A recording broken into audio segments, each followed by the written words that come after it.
بسم الله الرحمن الرحيم كسو دوادا مركله iyo barnaamijkii xulashada wararka qodobada saaka barnaamijka aan idin kugu hayno waxa kamida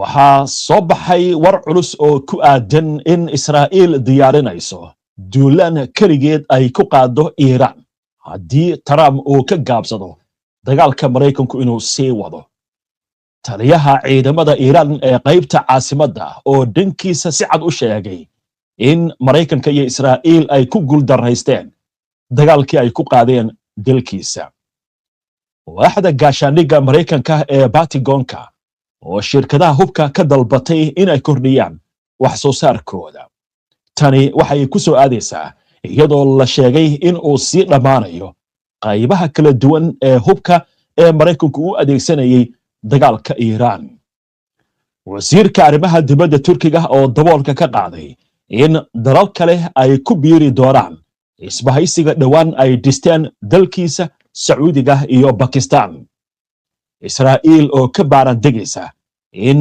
ciidankeeda ay kala baxdo qaybo ka mid ah Mareyka Gaza iyadoo lagu bedelayo ciidamo caalami ah dhammaan wararkan iyo qodobo kale oo faahfaahsan iyo wixii warah ee degdeg ah ee soo kordha intaynu hawada ku jirno ayaan idinkugu soo gudbinaynaa barnaamijka xulashada soo dhawaada mar kale daawadayaal si aad ula socoto oo hesho wararkan barnaamijyada iyo macluumaadka aynu soo gudbinayno haddii aad ku cusub tahay baraheena bulshada ama horay aadan ugu xirnayn hadda ku soo biir waana ku mahadsantihiin daawashada barnaamijka saaka waxaynu ku bilaabaynaa magaalada Ankara wasiirka arrimaha dibadda ee dalka Turkiga Hakan Fidan ayaa carabka ku adkeeyay in heshiiska difaaca wada jirka ee ay kala saxiixdeen Turkiga Saudi Arabia iyo Pakistan la ballaarin doono isla markaasna dalal kale ay ku soo biiri doonaan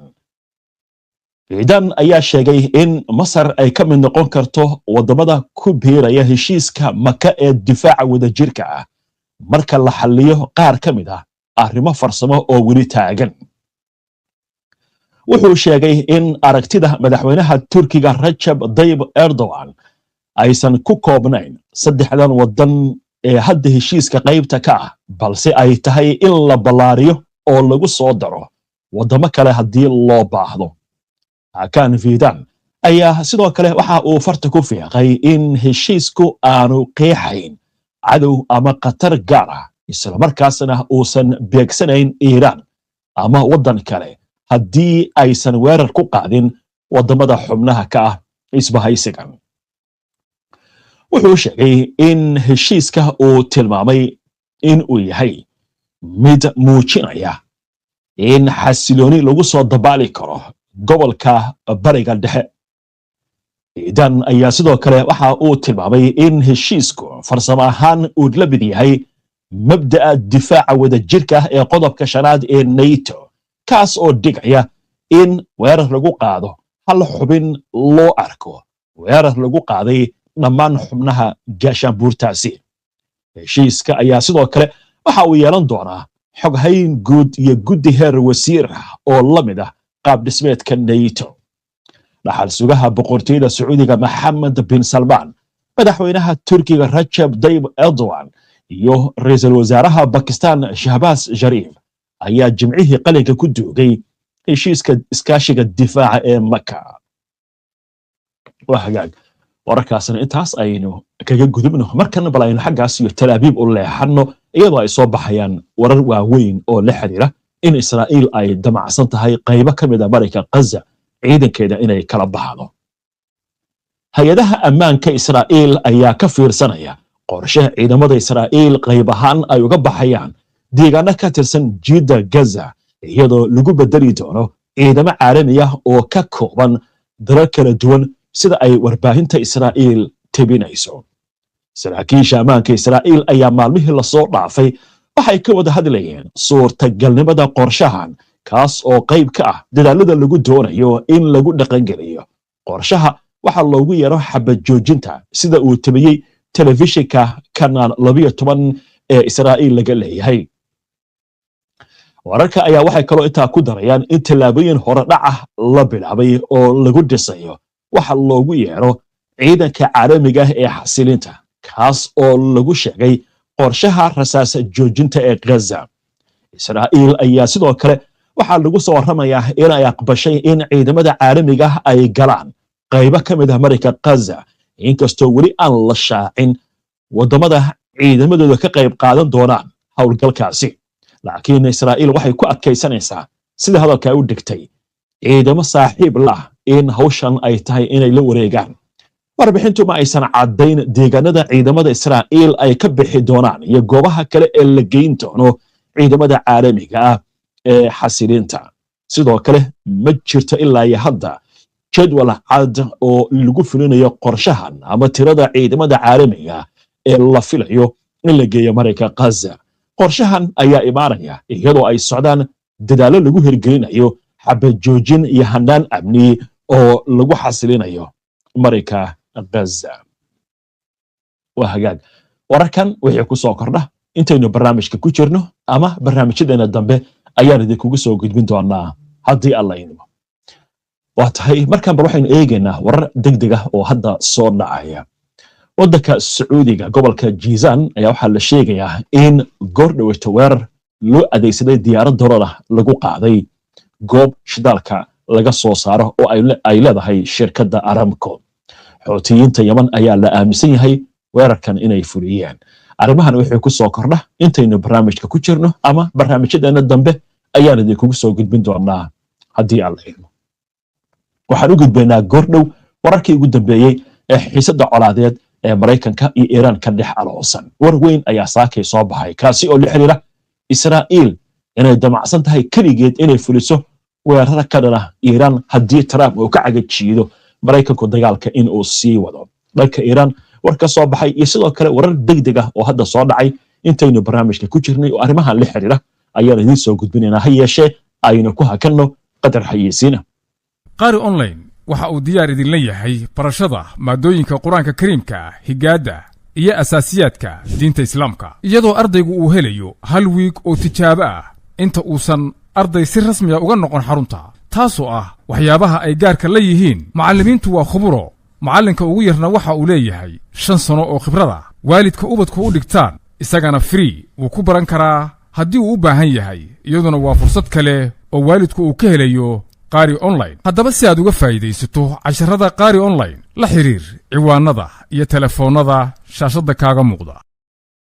Imara Luxury Homes, daldalaal layskama raacee, kuwani waa dhismayaasha Imara ee dhaxalgalka ah. dhismayaasha Imara waxay ka kooban yihiin 2 qol, 3 qol, 4 qol iyo fadhiyadooda, guryo dublex ah iyo kuwa penthouses ah. qolka shaqaaluhuna meesha kama maqna, iyo wax kasta oo ay xaafad gaar ah u baahnay. labada dhisme ay shirkadu hadda gacanta ku hayso, dhismaha koowaad waxaa laga dhisayaa xaafadda Backland City Park Drive 6th Avenue, waxaana uu ku dhow yahay isbitaalka Aga Khan. dhismaha labaadna waxa uu ku yaalaa Kilimani, wadada madaxtooyada ama State House-ka ee Dennisbury Road. wixii faahfaahin ah oo intaa dheer kala xiriir telefoonada iyo ciwaanada shaashadda kaaga muuqda.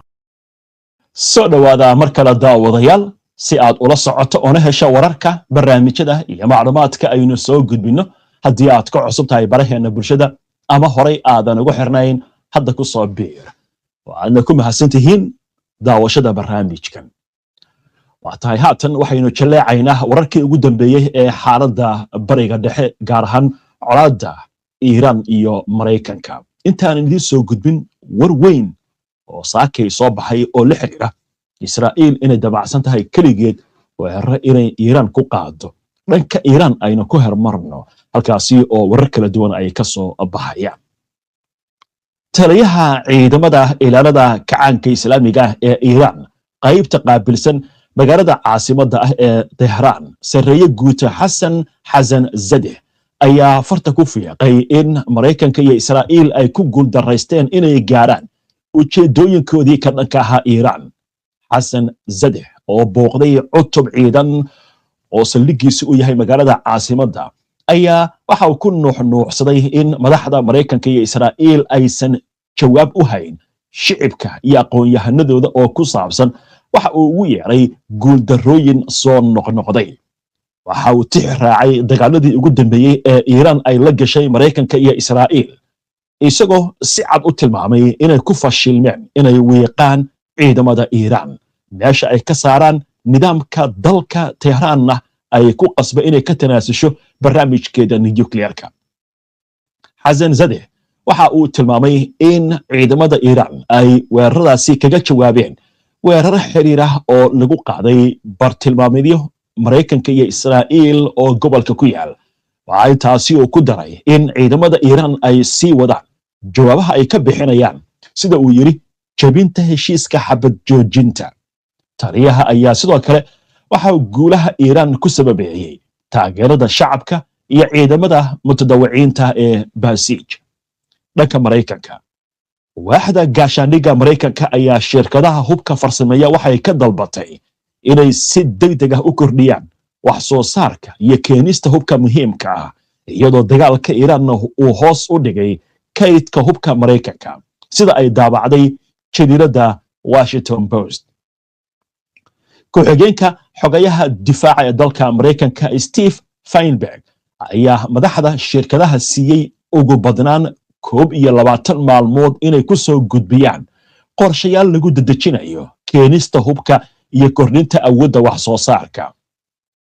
Steve ayaa waxa kale oo tilmaamay in nidaamka horumarinta hubka ee qaata sanado badan aanu hadda ahayn mid la aqbali karo isagoo shirkadaha ka dalbaday in ay si weyn u dedejiyaan jadwalkooda farsamada hubka. Madaxweynaha Mareykanka Donald Trump ayaa Khamiistii wuxuu gaashaanka u dooruray wararka sheegaya in uu ka carooday xogayaha difaaca Pete Hegseth sababo la xiriira yaraanshaha kaydka gantaalada difaaca ee Mareykanka. Yaraanta gantaalada lagu qabto gantaalada kale ayaa lagu soo warramayaa inay ahayd arrin muhiim u ah Trump iyo taliyaashiisa ayna kaga wada hadallo kala duwan oo ay yeesheen. Waxaana la sheegayaa sidoo kale in la aaminsan yahay arrintan inay la xiriirto hakinta qorshe lagu ballaarin lahaa ololaha militari ee ka dhanka ah Iiraan dhammaadka bishii hore. Marka Mareykanku hadda hay'adihii iyo shirkadihii ayaa waxa leeyahay waa in aad dedejisaan farsamada hubka iyo saaristiisa. Laakiin mushkiladda jirta waxay tahay hubkan waa hub casri ah. Waqti u baahan yahay 2 sano 3 sano. Waa gantaalo lagu talagalay in tiknoolajiyada lagu hago meesha ay ku dhacayaan lagu talagalay in aysan seegin oo si hadalka loo dhigay inkastoo intay habaabaan meelaha qaarkood dad rayida ay ku dhaceen ama ay ku habsadeen. Laakiin waxa la leeyahay sida qobarada ay sheegayso waxa lagu kala duwan yahay gantaalada Iiraan iyo hubka Iiraan waqti badan ma qaadanayo. Ta kale Iiraan waxa la yiraahdaa mar horeyba dagaalkan u diyaar garoobaysay muddo 20 sano ah. Wadan weyn oo aad u ballaaran waxa laga sameeyay xarumaha hubka lagu farsameeyo in la dedejiyo. Sidoo kale kaydka hubkana waa la xoojiyay. Marka waxa leeyahay meesha Mareykanka ay ku qaadanayso hal gantaal in la soo saaro ugu yaraan 18 bilood. Iiraan waxa dhici karta inay ku soo saarto 3 bilood gudahood. Meesha barka lagu kala tagayaa waa halkaas. Dhaqaalaha iyo waqtiga. Gantaalada Mareykanka waxa dhici karta inay ku fadhiyaan 2 milyan ilaa 1 milyan inta u dhaxaysa. Laakiin gantaalka Iiraan waxa la sheegaa inuu u dhaxeeyo 100,000 ugu badnaan 300,000 oo doolarka Mareykanka ah. Waa hagaag inta marka laga gudbo